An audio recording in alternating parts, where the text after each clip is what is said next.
Wading into War, Chapter 2. With reflexes that surprised us both, I kicked his hand, and the gun skittered across the driveway.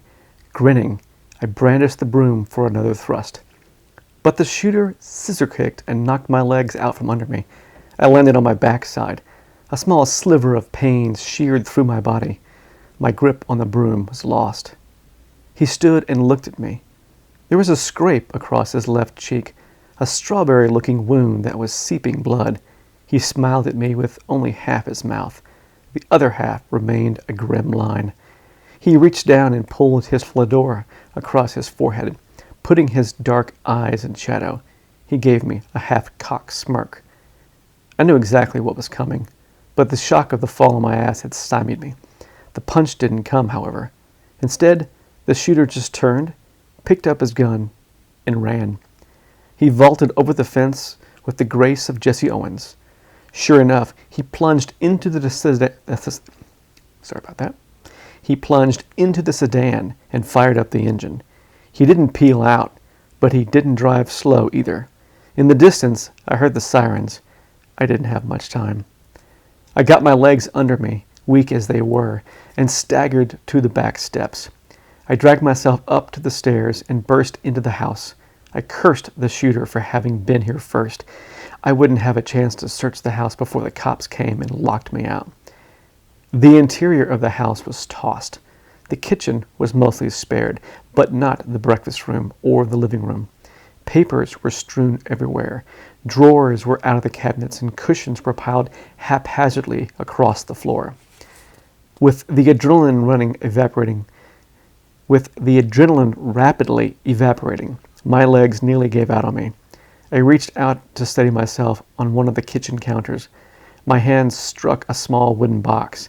Stamps, a letter opener, various receipts, and other paraphernalia rained to the floor. I shook my head to clear it and moved farther into the house. The more I noticed the condition of the house, the more I came to understand that whoever the shooter was, he was looking for the same thing I was, Wendell Rosenblatt, and the material he had brought back with him, allegedly, from Europe. Miss Saxton had told me it was an urgent but personal matter when I inquired why she hadn't contacted the FBI to find Rosenblatt. I had shrugged and taken her money. It was a job, and a lucrative one at that, if Miss Saxton's case with money and the upfront payment was any indication. The smell of gunpowder filled the house, the air thick with its scent. Making my way to the front room, I froze. On the floor was a body, slumped and crumpled.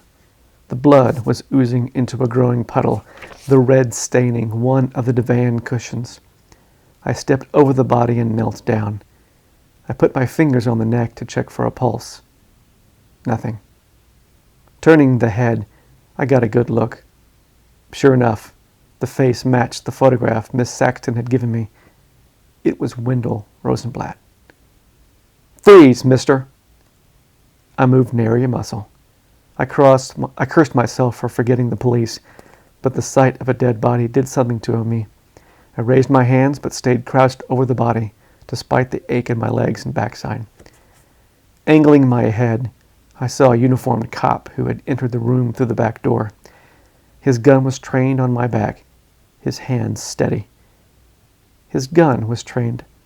Mine was not. Out on the front windows, 2 squad cars rolled to a halt, more officers pouring out with their hands on their guns. I closed my eyes in grim expectation. As I was forced to the floor in handcuff, I knew this wasn't going to be easy.